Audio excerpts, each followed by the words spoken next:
What is ADHD? Well, ADHD is a short form for something that we call attention deficit hyperactivity disorder.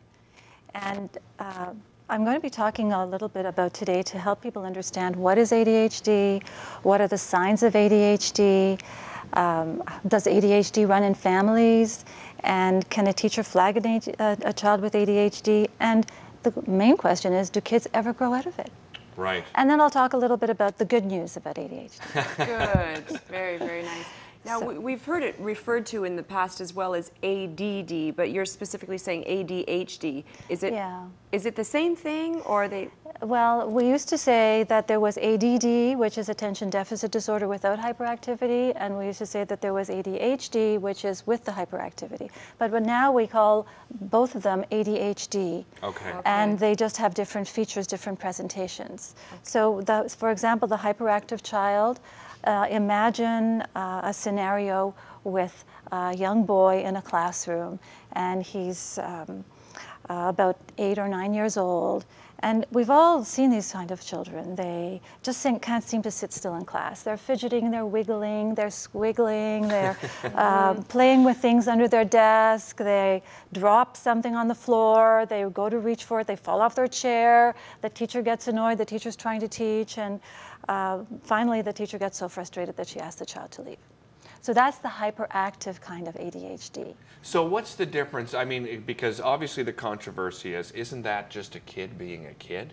What makes that ADHD compared to that? Yeah, that's a very good question. We all have elements or features of ADHD. All of us, everyone at some point in time is going to have memory lapses. Because you just described my schooling. Jumping up and down, we're going to be fidgeting, we're going to be unable to sit still, we're going to have memory lapses. That's perfectly normal. With a child with ADHD, it's consistent in many different contexts. So, for example, the child will have a really difficult time concentrating in the classroom. And also the child will have a really difficult time concentrating at school. And then there will be interference with, say, making friends. They will have a hard time keeping friends or have a hard time waiting their turn in team sports. So it's the definition or the diagnosis of ADHD means that there's problems in all 3 areas of life. Okay. It's not just coming and going, and it has to be present at birth.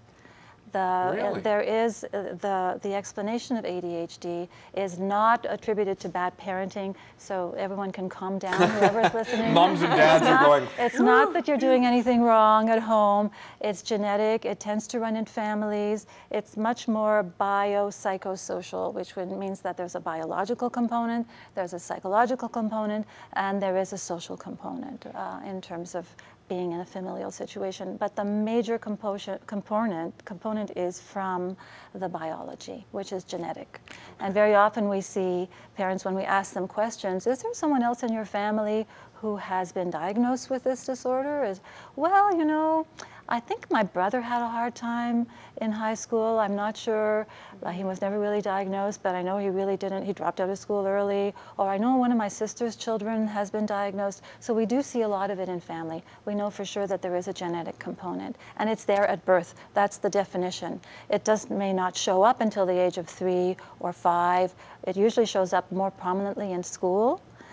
But many times parents come to me and say, well, my 3-year-old doesn't focus.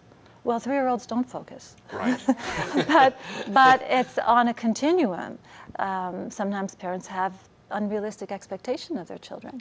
But by the time the child goes to school, it's usually flagged by one of the daycare teachers or sometimes with the kindergarten teacher in senior kindergarten. And then by the grade 1 or 2, you're going to see some really difficult